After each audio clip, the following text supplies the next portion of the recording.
മോത്തി നമസ്കാരം. ഇന്നിപ്പോൾ നമ്മളുള്ളത് ഗംഗാവലി പുഴയുടെ തൊട്ടരികിലാണ്. നമുക്ക് ദൃശ്യങ്ങളിൽ നിന്ന് നമുക്ക് കാണാൻ സാധിക്കും ഡ്രെഡ്ജർ ഇവിടെയുണ്ട്. അവിടെ തയ്യാറെടുപ്പുകൾ നടക്കുന്നു. രാവിലെ 8 മണിയോടുകൂടി തന്നെ ഡ്രെഡ്ജർ ഉപയോഗിച്ചുള്ള തിരച്ചിൽ ആരംഭിക്കും എന്നുള്ള വിവരങ്ങളാണ് നമ്മൾക്ക് അധികൃതരുടെ ഭാഗത്തു നിന്ന് കിട്ടുന്നത്. മാത്രമല്ല വേലിയിറക്കത്തിൻ്റെ ഒരു സമയമാണ്. കാരണം നമുക്ക് കാണാം ജലനിരപ്പ് ആകെ താഴ്ന്നു നിൽക്കുന്നൊരവസ്ഥ. വളരെ സ്വച്ഛന്തമായി വളരെ പതിയാണ് പുഴ ഒഴുകിക്കൊണ്ടിരിക്കുന്നത്. പുഴയുടെ നടക്കുള്ള മണൽക്കൂനകളും മണൽത്തിട്ടകളും ഒക്കെ തന്നെ നമുക്ക് സുവ്യക്തമായി കാണാം. അപ്പുറത്തെ കരയിൽ മുൻപ് ഇത്തരത്തിൽ പൂർണ്ണമായി പുഴ ആർത്തിരമ്പി വന്ന് തുടച്ചെടുത്ത് പോയ ആ ഒരു ഗ്രാമത്തിൻ്റെ തൊട്ടടുത്ത കരയിലൊക്കെ തന്നെ നമുക്ക് കാണാൻ സാധിക്കുന്നുണ്ട്. ആ കൽക്കെട്ടുകളൊക്കെ തന്നെ വ്യക്തമായി കാണാൻ കഴിയുന്നുണ്ട്. അപ്പോൾ അത്രയും താഴ്ചയിലേക്ക് പുഴ ഒഴുകുന്നു എന്നുള്ളൊരു കാര്യമുണ്ട്. അല്ലെങ്കിൽ അത്രയും താഴ്ന്ന ജലനിരപ്പ് താഴ്ന്നുകൊണ്ട് ഒഴുകുന്നു എന്നുള്ളൊരു കാഴ്ചയുണ്ട്. ഇന്ന് പ്രധാനമായും ഡ്രെഡ്ജർ ഉപയോഗിച്ചുകൊണ്ടും അതുപോലെ തന്നെ ഈശ്വർ മാൽപ്പയുടെ സഹായത്തോടു കൂടിയുള്ള ഒരു തിരച്ചിൽ തന്നെയായിരിക്കും നടക്കുക. ഇന്നലെ ഈശ്വർ മാൽപ്പയ്ക്ക് 2 ഭാഗങ്ങളിൽ നിന്നായി വാഹന ഭാഗങ്ങൾ കണ്ടെത്താൻ സാധിച്ചെങ്കിലും അതൊന്നും അർജുൻ്റെ വാഹനത്തിൻ്റേതായിരുന്നില്ല എന്നതാണ്. മുൻപ് ഇതുപോലെ തന്നെ അർജുൻ്റെ വാഹനത്തോടൊപ്പം തന്നെ ഇവിടെ നിന്ന് അപകടത്തിൽപ്പെട്ട ടാങ്കർ ലോറിയുടേതായിരിക്കാം ഒരു പക്ഷേ എന്നുള്ള തരത്തിലുള്ള കാര്യങ്ങളൊക്കെ തന്നെ വരുന്നു. കാരണം 2 ടയറുകൾ കിട്ടുന്നു. അത് പഴയ ഒരു ലോറിയുടേതാണെന്ന് ലോറി ഉടമയായിട്ടുള്ള മനാഫ് നമ്മളോട് പ്രതികരിച്ചിരുന്നു. പിന്നെ അതിനുശേഷം മറ്റൊരു വാഹനത്തിൻ്റെ ക്യാബിനടക്കമുള്ള ഭാഗം ഇവിടെ നിന്ന് കിട്ടി. എന്തായാലും ഇനി കുടുംബത്തിൻ്റെ ആവശ്യം ഇന്ന് നേവി മാർക്ക് ചെയ്ത 4 പോയിന്റുകളുണ്ട്.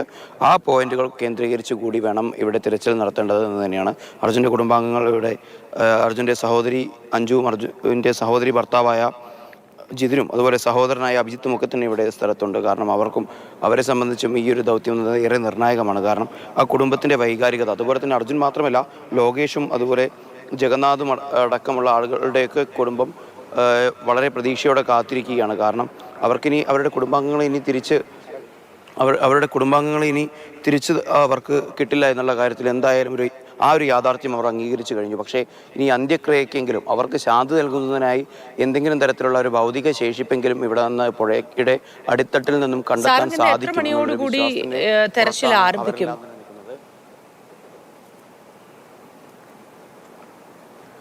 മോത്തി രാവിലെ 8 മണിയോടുകൂടി തന്നെ തിരച്ചിൽ ആരംഭിക്കാൻ സാധിക്കുമെന്നാണ് നമുക്ക് മനസ്സിലാക്കാൻ സാധിക്കുന്നത്. പക്ഷേ ഇന്നലെ രാവിലെ 6 മണിയോടുകൂടി ഇന്നലെ ആയിരുന്നെങ്കിൽ രാവിലെ 6 മണിയോടുകൂടി തന്നെ ഇവിടെ ഈശ്വർ മാൽപ്പ എത്തിയിരുന്നു. 8 മണിയോടുകൂടി തന്നെ ഈശ്വർ മാൽപ്പ തിരച്ചിൽ ആരംഭിക്കുന്ന ഒരു സ്ഥിതിഗതി ഉണ്ടായിരുന്നു. പക്ഷേ ഇന്ന് അങ്ങനെയുള്ളൊരു അവസ്ഥയില്ല. കാരണം ഈശ്വർ മാൽപ്പ ഇവിടെ എത്തിയിട്ടില്ല.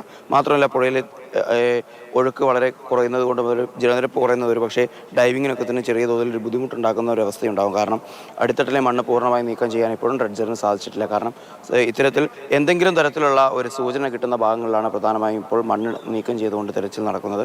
അപ്പോൾ പൂർണ്ണമായും മണ്ണ് നീക്കം ചെയ്യാൻ കഴിയുന്നതിൽ വലിയ പരിമിതികളുണ്ട്. കാരണം അത്രത്തോളം മണ്ണ് അടിത്തട്ടിലേക്ക് 15 അടിയോളം താഴ്ചയിൽ മണ്ണ് ഉറഞ്ഞുകൂടി കിടക്കുന്നു. അതുപോലെ തന്നെ വലിയ വൃക്ഷങ്ങൾ ആൽമരമടക്കമുള്ള ലക്ഷ്മണ നായകൻ്റെ കടയ്ക്ക് മുൻപിലുണ്ടായിരുന്ന വലിയ ആൽമരമടക്കമുള്ള നിരവധി മരങ്ങൾ. കാരണം ഒരു വനപ്രദേശം പോലെ തോന്നിക്കുന്ന ഒരു മേഖലയായിരുന്നു ശിരുള്ളി അപകടം നടന്ന ആ ഒരു മണ്ണിടിച്ചിലുണ്ടായ ആ ഒരു മല. അപ്പോൾ അതിനകത്തുണ്ടായിരുന്ന നിരവധിയായ മരങ്ങൾ ഇത് ഇപ്പോഴും പുഴയ്ക്ക് അടിത്തട്ടിലുണ്ട്. അപ്പോൾ അത് നീക്കം ചെയ്യുക എന്നത് ഏറെ ബുദ്ധിമുട്ടുള്ളൊരു ടാസ്ക്കാണ്.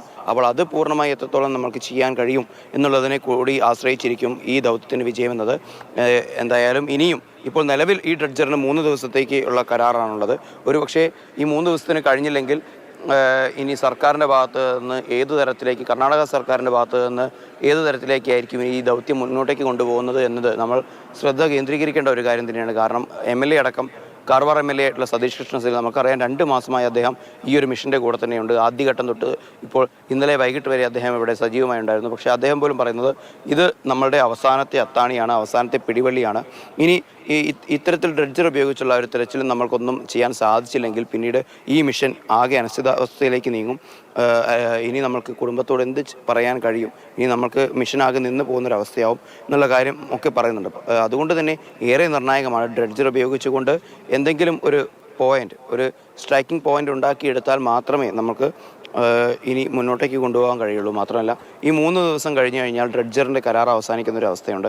കാരണം നിർണായകമായ എന്തെങ്കിലും പുഴയുടെ അടിത്തട്ടിൽ നിന്ന് കണ്ടെത്തിയാൽ മാത്രമേ ഡ്രെഡ്ജിങ് കമ്പനിയായിട്ടുള്ള കരാർ പിന്നീട് 7 ദിവസത്തേക്ക് കൂടി നീട്ടി മൊത്തം 10 ദിവസത്തെ കരാറാക്കി മാറ്റുകയുള്ളൂ. അപ്പോൾ അങ്ങനെ ഒരു കാര്യം കൂടിയുണ്ട്. എന്തായാലും ഇന്നത്തെ തിരച്ചിൽ ഇന്ന് ഈശ്വർ മാൽപ്പ സജീവമായിട്ടുണ്ടാവും. മുൻ ദിവസങ്ങളിൽ നിന്നൊക്കെ തന്നെ നമ്മളോട് ഈശ്വർ മാൽപ്പ ഡ്രെഡ്ജർ എത്തിയ ദിവസം തന്നെ പ്രതികരിച്ച സമയത്ത് ഇവിടെ ഇനി അദ്ദേഹത്തിന് കാര്യമായിട്ടുള്ള രീതിയിൽ അനുമതി ലഭിച്ചിട്ടില്ല. ജില്ലാ ഭരണകൂടത്തിനോട് അനുമതി തേടിയിട്ടുണ്ടായിരുന്നു ഡൈവിങ്ങിന്. പക്ഷേ അന്ന് അനുമതി കിട്ടാത്തൊരവസ്ഥയുണ്ടായിരുന്നു. പക്ഷേ ഇന്നലെ കൃത്യമായി പറഞ്ഞു കഴിഞ്ഞാൽ തെരച്ചിലിൻ്റെ ടീമിനെ ആ ഒരു ഡ്രഡ്ജിങ് ടീം അടക്കമുള്ള സാങ്കേതിക വിദഗ്ധരുടെ ആ ഒരു സംഘത്തിനെ ലീഡ് ചെയ്യുന്നത് ഈശ്വർ മാൽപ്പയാണ് എന്ന് തന്നെ നമുക്ക് പറയേണ്ടി വരും. കാരണം ഈശ്വർ മാൽപ്പെ പറയുന്ന സ്ഥലങ്ങളിലേക്ക് കൃത്യമായി ക്രെയിൻ ഉപയോഗിച്ച് പോകുന്നു. ക്രെയിനിലെ കുരുക്ക് ലോക്ക് ചെയ്യാനായി ഈശ്വർ മാൽപ്പെ തന്നെ തയ്യാറായി താഴേക്ക് ഇറങ്ങി പോകുന്ന കാഴ്ചയുണ്ടായിരുന്നു. ഡ്രഡ്ജിങ് കമ്പനി ഉദ്യോഗസ്ഥരോടൊക്കെ തന്നെ നമ്മൾ സംസാരിക്കുന്ന സമയത്ത്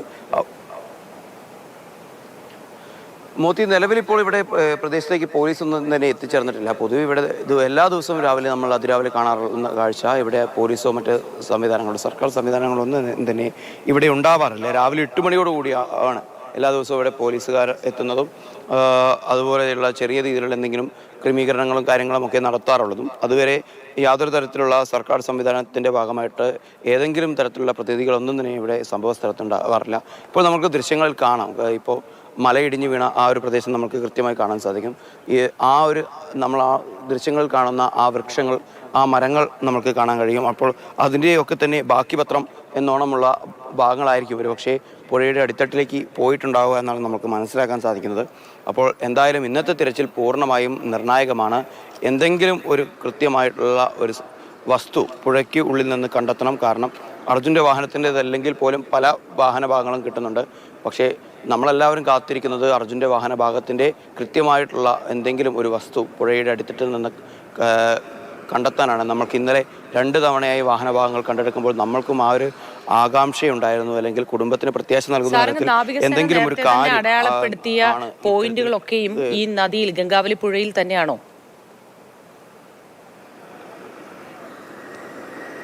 അതെ, നാവികസേന 2ാം ഘട്ട ദൗത്യത്തിൻ്റെ ഭാഗമായി അടയാളപ്പെടുത്തിയ 4 പോയിന്റുകൾ. അതിൽ പ്രധാനപ്പെട്ട പോയിന്റാണ് നമ്മൾക്ക് അവിടെ കാണാം. ഒരു ബോയ വെച്ച് ഇപ്പോഴും മാർക്ക് ചെയ്തിട്ടുണ്ട്. അത് 2ാം ഘട്ടത്തിൻ്റെ ഏറ്റവും അവസാനം നാവികസേന തിരച്ചിൽ നടത്തിയ പ്രദേശമാണ്.